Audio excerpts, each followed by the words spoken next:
YouTubers, family and friends. Today it's a common, normal day here in the Philippines in northwestern Mindanao. This is the rainy season. Lots of rain. So as you can see, it's a pretty torrential downpour. It's probably what, 8:30 a.m. I've been up since 6:30 and it really actually started raining about 7 a.m. and this is your normal day for rain in the Philippines. So that's one thing you just got to get used to in the rainy season. Lots of rain. So I designed this place. The road outside my wall is the high ground on this part of the land in this area. This whole valley is ridges, a series of ridges, and then it's surrounded by tall mountain, right? And then on the other side of the mountain of this valley goes down into the ocean, about 5 kilometers away, maybe a little more than that. But we're located on the leeward side. All the massive and major storms and hurricanes and if any possible tsunamis or anything like that, where we're at is on the opposite side of the largest island in the Philippines. So really, this is a real sweet spot we live in as far as disastrous storms or tsunamis or anything like that. We get earthquakes. We're still susceptible to earthquakes, but this area has never seen an epicenter of earthquakes also. So it's always on the other opposite sides of the island, or the extreme south of the island, which is 1,000 kilometers away or hundreds of kilometers away. So that kind of tells you right there that, you know, and it's just by pure happenstance, because this is where my Filipino wife was raised, right, until age 8, and then she went to Iligan City, which is about 300 kilometers from here, along the coast of the more to the north of where we're at. But yeah, this is very typical, and like I say, if there's ever a massive tsunami like the one that hit Japan, the big earthquake yesterday, they had tsunami warnings, but nothing over a 1 kilometer or a 1 meter wave hit the island, so it was a very small one.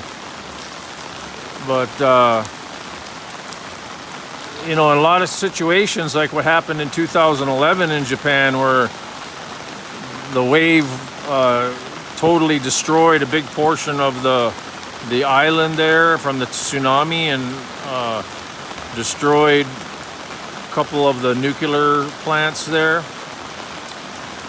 You know, that kind of a thing could never happen here.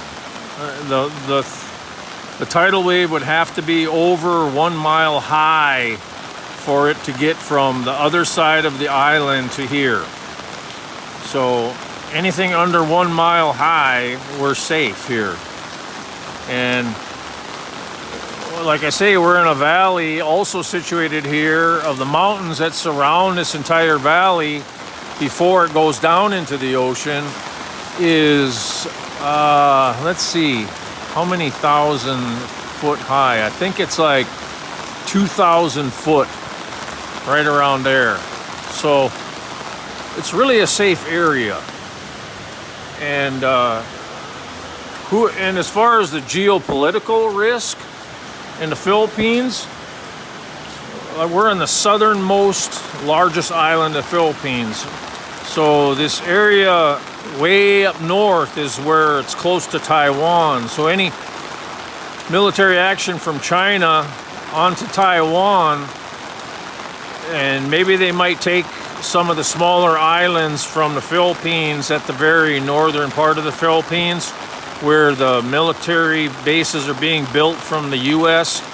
because the Philippine president, Marcos, is in bed with the U.S.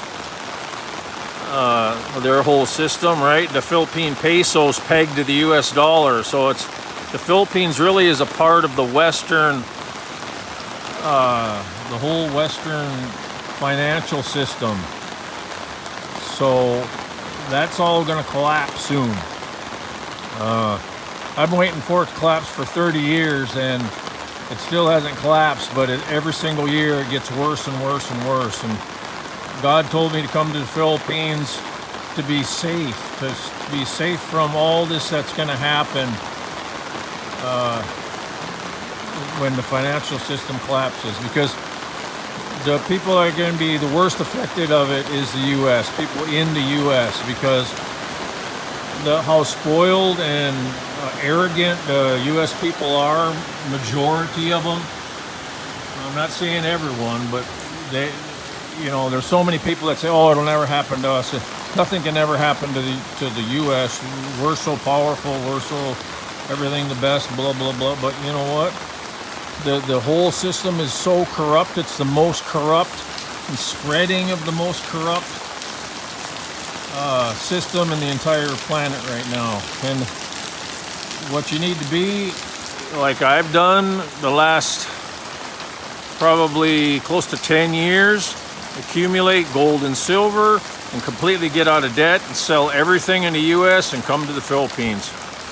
That's your best bet for safety, in my opinion. There's a lot of people that can see it. It's so hard. Rents have gone up so high in the U.S. they can't afford it. Rents, the average rent in the U.S. now is over $2,000 per month, and the average Social Security check to people in the U.S. is $1,700 per month. So even just rent alone is higher than what most older people on Social Security even make. They can't survive. So not only are the children coming home to live with their parents, but also now their parents are having to come home and live with their older children.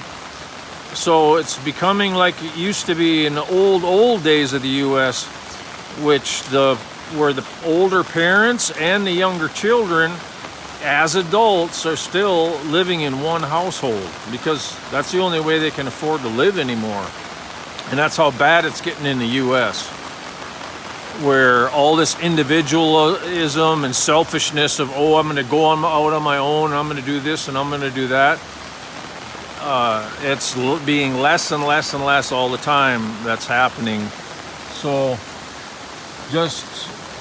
I would say it's a good thing as far as families coming back together, but then they really have to get used to each other and living together again like it was in the old days.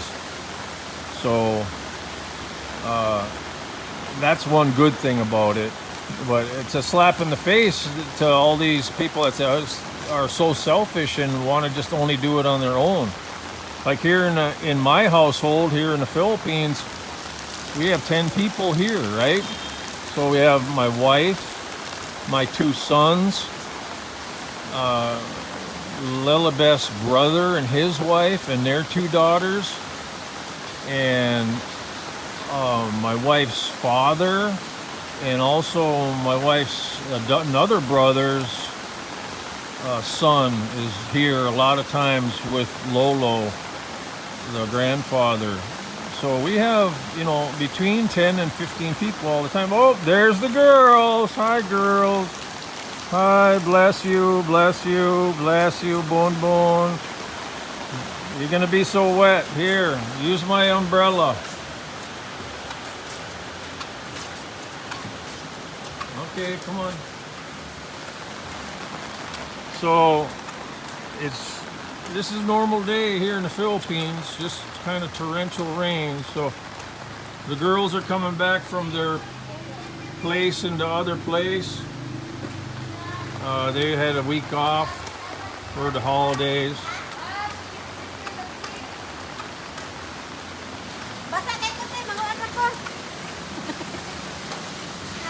Morning. Good morning, Giselle.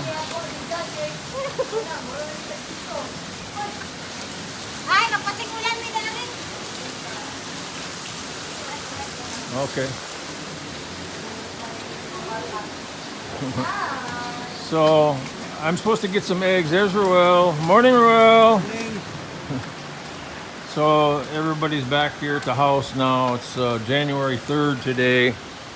And like I say, we got 10, 15 people that live in my house and eat here. And, you know, it's becoming a big family here. And my monthly budget, I shouldn't say my monthly budget, my monthly income, complete income is $1,900 per month. And that cares for between 10 and 15 people here in the Philippines, right? But I don't have any bills. So this place is paid for, everything is paid for 100%.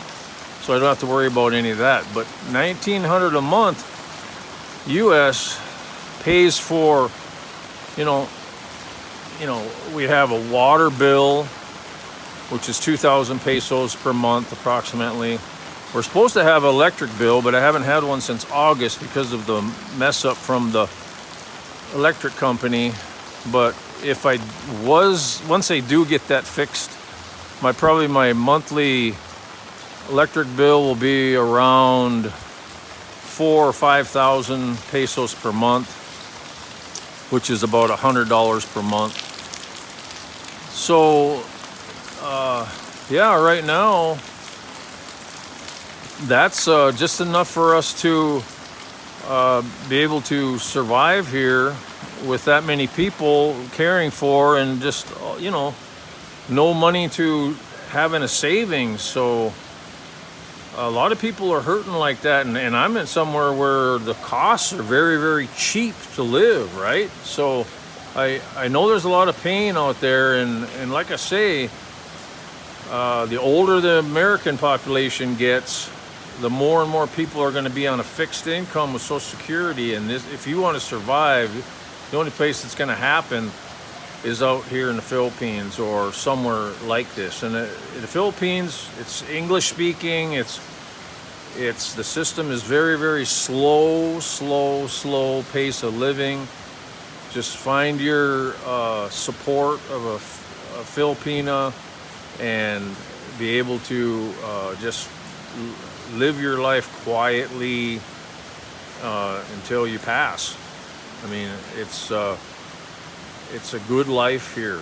It's really a good life. It's very slow living, and you can do it in a very small amount. So these people that are on $1,700 a month Social Security, they can live well here. If it's just the two of you, or maybe 3 or 4, you can still live very well. But if you're, you know, getting way up over 10 people, then that's going to be tight. So anyways, just letting you guys know what's going on here with all the rain and in our situation. So love you all, take care, and God bless. Bye-bye.